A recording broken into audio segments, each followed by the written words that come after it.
I finché ha un down, si divide un catan di lavoro, tengo tutto cargato.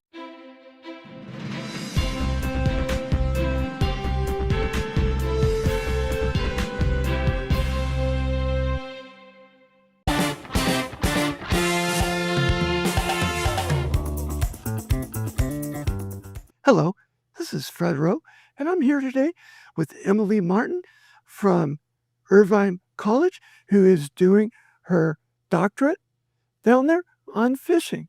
So let's get started. Hi, Emily. What is it you're actually doing with your project? Hi. Yeah, thanks, Fred, for having me here. I'm super excited. So the project that I have up here, I kind of have multiple, actually.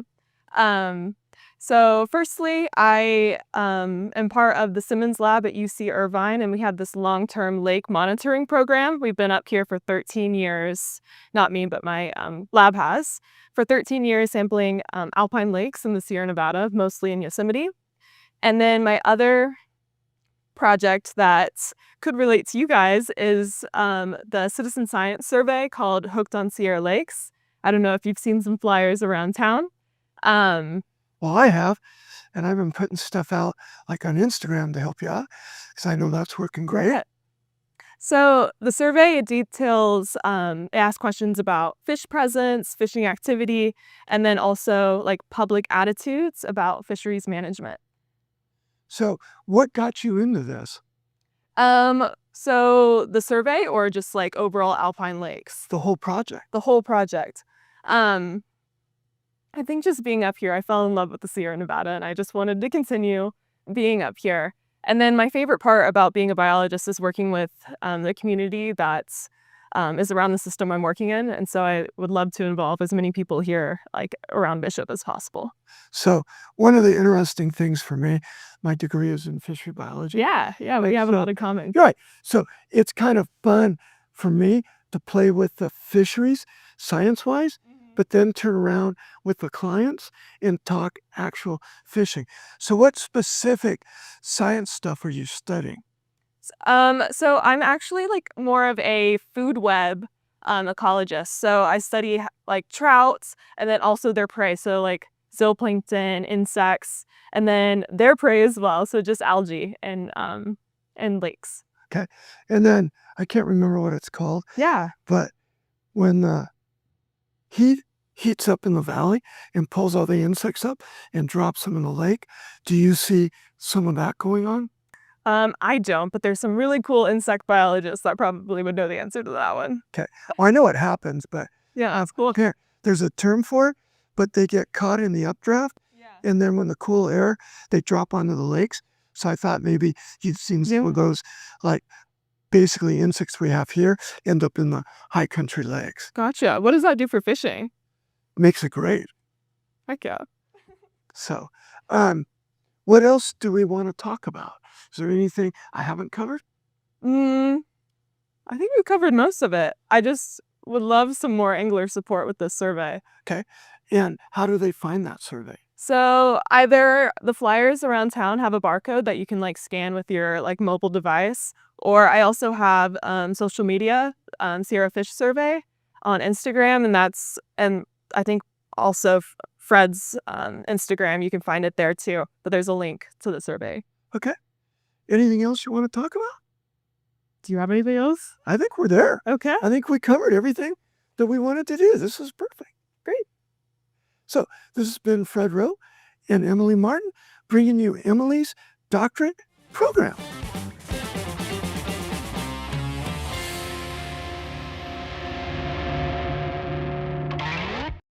Hi, I'm Jason Brown, and I've got Joe Marcineck. I said that right? You got it, yeah. Yeah, right. And if you saw the picture that I've got of Joe, maybe I can hold it up here, see if that gets in there. I love those glasses. I absolutely dig the Grateful Dead vibe of the lightning bolts on the headband. Who's your man. You're going to get a kick out of that one. So that was a birthday show I did, I think, two or 3 years ago in Dunedin, Florida, at a brewery down there called the Dunedin Brewery. And we did a disco set. So we were doing all disco tunes. So that was kind of the far out glasses and Well, the that's the bandana. Elton John part right there. Yeah, exactly. But the Yeah. bandana is actually a Hollywood Hulk Hogan NWO wrestling bandana, Oh, totally and got it that's what. wrong. Yeah, that's what those lightning bolts were from. Rest in peace, Hulk Hogan. Hey, I'm looking down at this, and I listen to your music before I read about you, just to kind of get the vibe to see if I got it right. And I'm like, and I did, because it says blues, funk, Grateful Dead, and jazz fusion. But to be a little bit more specific, it is Chicago blues, New Orleans funk, Grateful Dead psychedelia, and jazz fusion. Yeah. Yeah, I was like, man, this is jazz. Oh, no, this is going blues. Oh, this is back to jazz. Oh, this has got some funk to it. Yeah, and then we have some psychedelic swirls in there. Yeah. So I guess I can't say Yeah, what where to helped you. start? Well, yeah, I can't say, what made you fix that particular genre of music, because it's all over the place. But what fused that style together? What inspired you to start making that type of music? Really, the way I've been thinking about it lately, because you don't really, or at least I didn't set out with a plan of mixing these four genres, and that's what I want to do. But being a child of the '90s and growing up in the '90s, like so much of my favorite art at that time combined all their influences. So I think of like just right off the top of my head, Quentin Tarantino. Like if you watch one of his movies, he's not defined by one particular genre. He's smashing No. together all these different genres to come up with his thing. And that's what I love. So I love the Chicago blues, but I don't want to just play Chicago blues. Like I love funk, but sometimes we got to get into some other worlds. And I try to think of those are like my core fundamental elements, if you will, that are kind of informed in everything I do. I love jazz and I love jazz fusion, but I also like playing to wider audiences. In jazz and that kind of instrumental music is a narrow. Uh, it has broad appeal, but not everyone wants to listen to an instrumental, piece. So that's where I bring in elements of the Grateful Dead, and that kind of has informed my songwriting, where it could sound like an outtake of some long lost Dead song, but it might not have vocals. So that's where the jazz fusion comes in. So each kind of influence kind of informs each other. And after doing it for a couple of years, I was like, yeah, these are the core four of what I love, and still always bringing in other influences though. So it's a continuing journey. It works, and you can put them all into one song, which is what's really amazing. Yeah, it's wild. And that's the tricky part about when you smash all your influences together. You might alienate your listeners because they don't like one of the four. But this is what I love, and after doing it for almost 20 years now, I can't do anything else. So I'm That's just great. gonna keep digging into what I love. If not, you sell your soul to the devil. Mm-hmm. Got to do it for yourself. Which if you're playing the blues, you have to do that anyway. It's a good movie. We referenced it. How do you start when you're coming up with something? Is it a feeling? Is it the lyrics? Is it inspired by a melody? Is there a life something that's happening? What causes those songs to break out? Kind of all of the above. Lately, just because of the nature of our touring, and I run my own business, so I do all the booking, management, promotions. The jobs never end. So lately, the songwriting process has been inspired by free time. When I can actually sit down and write a piece. But there really is no rhyme or reason. I've had lyrics start a song. I've had a melody start a song. A lot of times for me as a guitarist, it's a chord progression. I'll just be kind of messing around playing the guitar, and then all of a sudden, oh, I kind of like this progression. So then I'll record it down on my phone or something, and then put a melody to it, and send it to a drummer and see what they come up with. So yeah, a lot of times it's just having some free time to play in the sandbox, if you will, and see what you come up with. And you have these little sandcastles, and a lot of times they're little tiny bits like an A section or a B section, a verse or a chorus, and I'll sit on them for a while. Some I've got dated back 10 years ago. Wow. And they're just like little Legos. You start piecing them together, like this part kind of goes with this. So that's typically how I write, but then there's been times where I've wrote the whole piece in 10 minutes. Wow. And it's kind of just this inspiration water faucet, which just, it all comes out and you're scrambling trying to record it as fast before you lose the idea. And those are my favorite, but that's not reliable. You can't count on it. So it's like when the inspiration hits and you actually have the time to record it, that's the best. Yeah. I will say that it usually works where you've got like 5 minutes before I got to leave to go wherever. And you're sitting down and you play and you're like, man, I really love this idea. Okay, I'm out of time. I got to go. Like, wait a minute. I need another hour so I can record this. Quick question here on this one. You said in the website that the band changes every weekend. How does that work? I don't really know. I mean, maybe it works because I hear it, but maybe it doesn't work, and I'm just crazy how do you for pushing this rock up the boulder. So I had a band in the Midwest that I was playing with. 2008 is kind of when that started, and that was like kind of my main focus for a while. But I had a really good drummer from high school that went to Berkeley, moved back home to Northwest Indiana. And we always loved playing together. So I was like, I'll start a little side project for me and him.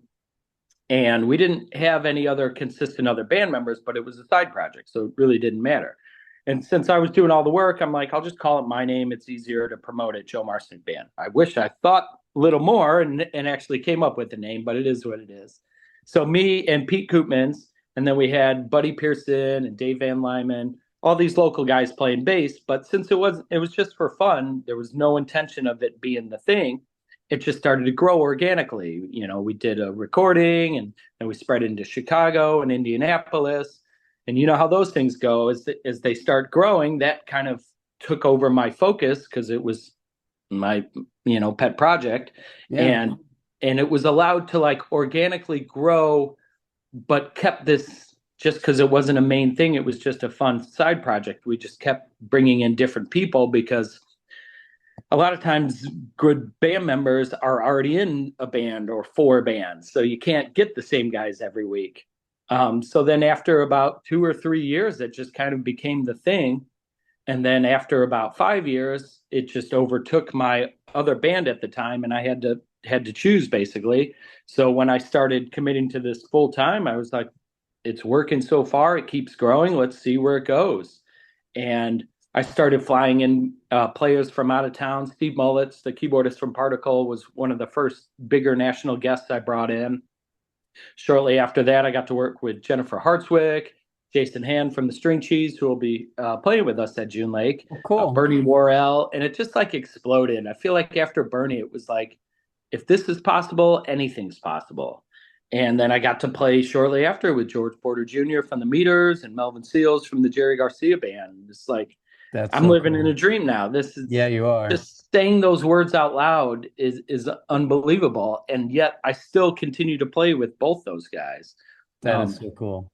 And we got to do a record together. We did my Dead Funk Summit album was with George Porter and Melvin playing original tunes I wrote. It's like the highest compliment and honor you can ever have. So that's so yeah, cool.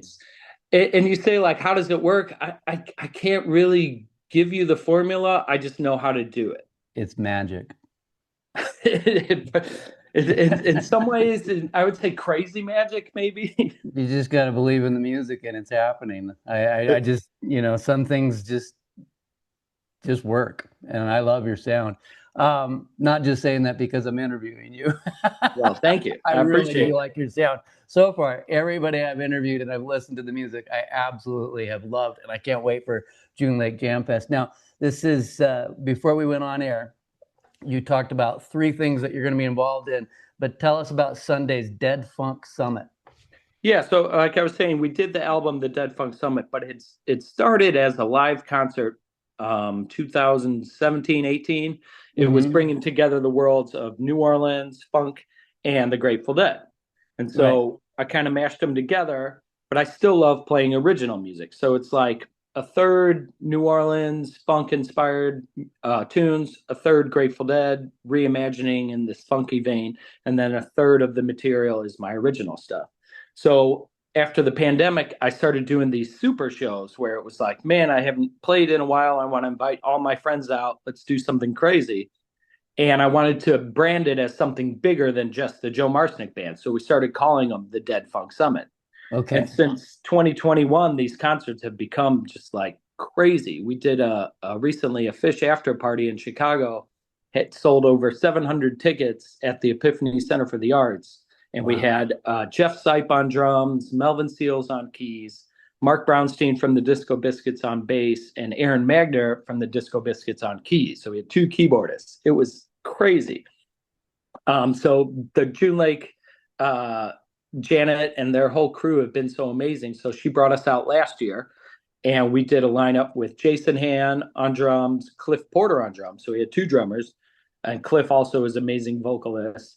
Reed Mathis played, and last year was Rob Baracco on keys and JP from Melvin Seals Band on bass. But this year we're switching it up a little. So it'll still be Jason and Cliff on drums. Reed Mathis is going to move to bass, and Alex Jordan will be playing keys. And Alex is playing the fest with a couple of other bands. So really stoked for that lineup. What about so Saturday you're doing Liberty Bar? Yeah, and then Saturday they invited us to do the after party. So in the traditional kind of Joe Marcineck Band world, it's going to be a super jam. I don't know who's going to be there. It's going to be great. I'm sure Jason's going to come through at some point. Reed will come through. The Groove Session guys, and Mike probably will play guitar with us. It's just going to be wild, and you never know what to expect. So that one will be a lot of fun. And you and your band are on Friday, right? No, and then Friday I'm playing with Groove Session. Oh, you're playing with Groove Session on Friday. Okay. Yeah, and I met those guys in 2017. I was doing one of my first California tours, and they used to be just a trio. And so we linked up for this show, and that show ended up being the last show they did as a trio.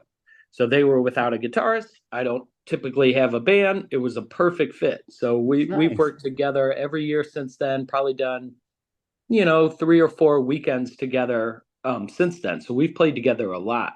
We can do probably 3 nights of material together without repeating a song. It's really awesome. And then I'm so stoked because it ties it all together. My last record I just released is called The Groove Session. I called it that to honor these guys, and they also played on it. Oh, wow. That's cool. Yeah. So really, really excited having a new record with them, Manny and Ronnie. And then on their lineup, they're going to bolster, I believe they got some horns coming in. John Lavero's playing guitar, and Alex on keyboard. So it'll be a big lineup on Friday for the Groove Session set. Wow. But all the bands at June Lake are amazing. Janet is really curating a beautiful festival. I know DJ Williams is there, and Dogs in a Pile, and Bella Rain, Stu Allen, and Cubensis. Like, it's a really amazing lineup. Yeah, it's going to be a lot of good fun. And one of the most beautiful areas of the country. Is just like stunning. Oh, yeah. She talked about, and I mentioned this in the interview that's up right now that I just had, but she talked about how people wanted to expand it, and she goes, we can't, there's no other better setting than this, and we're not going to compromise. So I was like, cool. Yep, that's how you stick to your core values and you build something truly special. Yeah. Last question. Here's the kicker. Do you have any rituals you do before you go on to perform? Any superstitions? Anything? Rituals. Not really, just because like the kind of chaotic nature of my world is like, I don't want to say I'm always in a rush, but I'm always wearing like 4 different hats at once. So I'm like setting up merch at the merch table and running to make sure everyone got in on time, and are the hotels checked in. And so like, since there's so much going on, like usually I'm just like I'm running over here to set this up and then going over here. And so I kind of just, I'll set my gear up, I try to get everything in tune and ready to go so I can just walk on stage, pick up my guitar and play. I used to do these like finger exercises to kind of like warm up or get loose or whatever, but lately it just seems best for me to kind of just clear my head. And I don't even like really writing set lists anymore. Yeah. Because I like to like walk out and feel the energy of the room or the festival or where we're at. And then that kind of dictates where you want to go. Because sometimes you'll write a set list and like, let's put our best song first because the energy will be crazy. And people are still kind of like coming to the stage or coming in the room. So it's Right. like, maybe it doesn't make sense to go out the gates as fast as possible. Yeah. So it's better if you can kind of, or better for me, not every band does this, obviously, but like you can kind of read the room, feel the energy. Where do we want to go? And that'll inspire you as well. So maybe you play a little bit differently. And when you're doing a different band, it's like the goal is every show is supposed to be unique. Every night is special. You can't recreate this even if you try. So Right. wouldn't the set list reflect that? How Yeah. can you plan a set list to be something unique every night? You have ideas and like, okay, these might be the 10 songs we might do, but let's change up the order. Let's maybe add a new intro or something. I don't know. I just love being creative with it. Yeah. I love that fluidity to it. Reading the So room. yeah, so maybe that's the ritual. Yeah, that is the ritual. The ritual is you take a breath, you go out on stage, and who am I playing to, and get the vibe. Exactly. I like that. Well, I look forward to seeing you up there at June Lake Jam Fest in September. And I know that you'll be running around setting this up and setting that up. Maybe we'll get a minute to meet in person. So.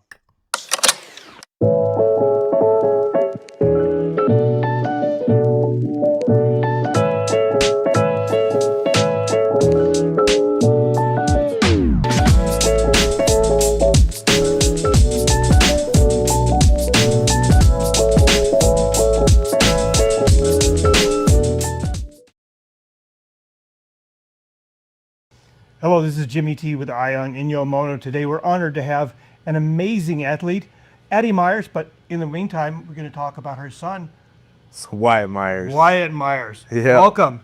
So, I've known you for a long, long time, and tell me Yeah. what you've just been doing recently. Yeah, so recently picked up track and field in first year in the books.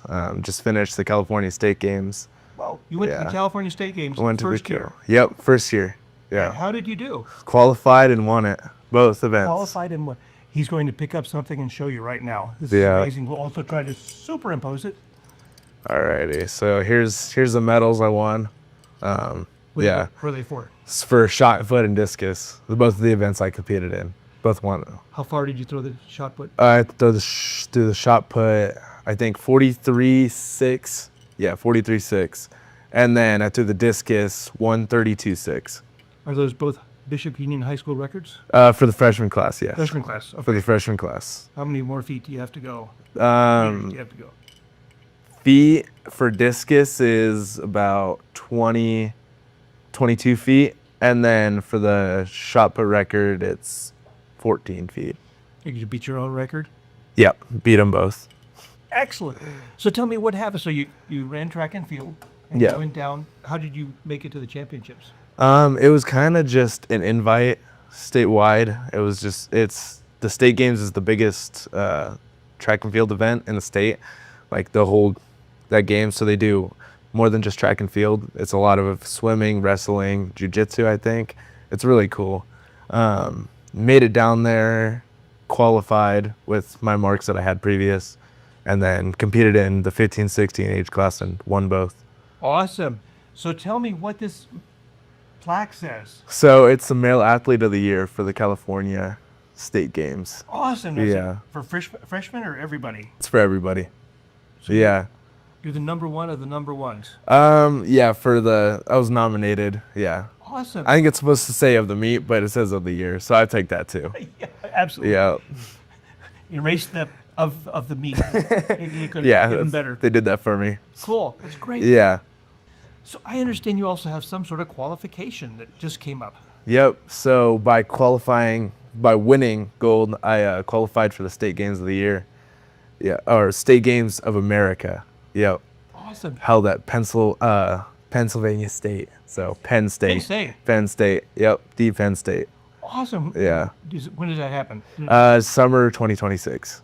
Awesome. So Yeah. next summer we got. Yep. We'll be live streamed. Hopefully. Yeah. That's I'm outstanding. hoping so. And you're gonna do this discus and shot put again. Discus and shot put again. Yep.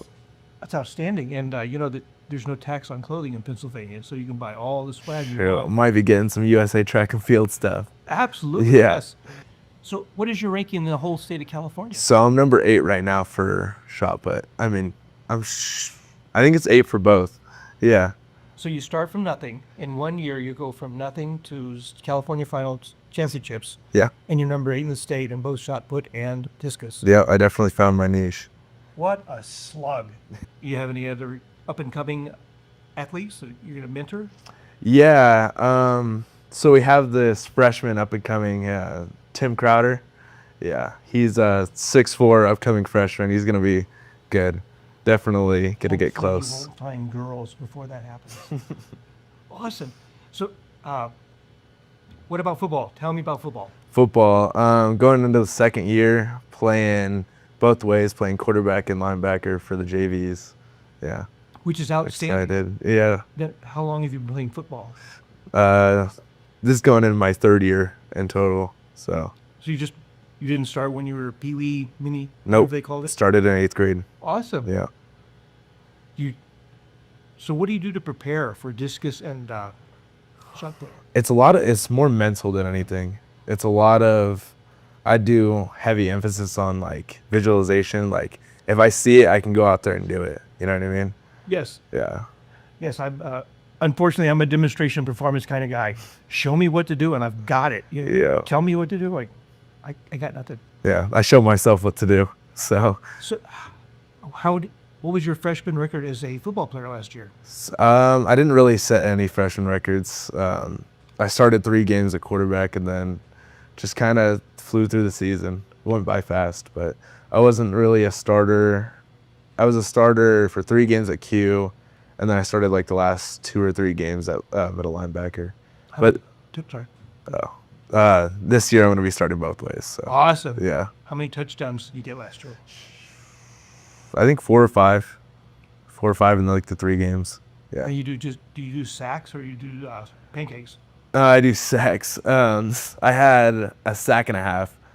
Yeah, I played 1 game at D end and I had a sack and a half, so it was good. You know, sometimes you just need to be in the right position to do that. Yeah, sometimes. yeah, my teammates definitely put me there. Excellent. So who are your receivers going to be this year? So we're looking at Angel Santana, Zane Nicholson, and Ryan Sharkey. There's one spot that's kind of wide open. Whatever freshman or sophomore wants to grab it and put in the work for it, it's theirs.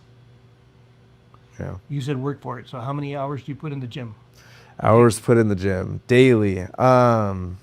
Daily around 2. I'll have a morning lift. It's about an hour and a half, and then I'll have a throws practice in the afternoon before football, and then go to football, and then that's kind of the working day. Awesome. And then school gets in the way, right? And then school gets in the way, but we still get everything done. Absolutely. Yeah. So, so you said the competition, the California State Championships was by invitation? Yeah. Really? Well, not like you had to qualify for Had to it. qualify. Yeah, if you qualified, then you got an invite. And then I had a high enough mark where I could go and qualify. Awesome. So, yeah. This is just outstanding. I think I've known him for a couple of years, but Wyatt, that's outstanding. Yeah. Do you have any words for the literally dozens of people watching, including your mom or all the parents? Eli's going to throw something at the TV right now. A lot of hard work and dedication has been put into my craft, and whatever your craft ends up being, you put in the same work and effort, you can do more and even better stuff than I've been able to do. So, yeah. Absolutely. You make it look easy. Well, if you do it 4 hours a day, it kind of starts looking easy. Yeah. But it's not. Yeah. Practice is harder than the competition, and that's how I like it to be. The more you sweat in training, the less you sweat in the game. Yep, that's very true. Cool. Wyatt, Yeah. thanks very much. I appreciate Yes, it. sir. And you're going to be quarterback and Middle linebacker. middle linebacker. Yep. Bishop Union High School football coming up really soon now. This is Jimmy T with Ion Inyomono with the amazing athlete Wyatt Miears and somebody else in the gallery.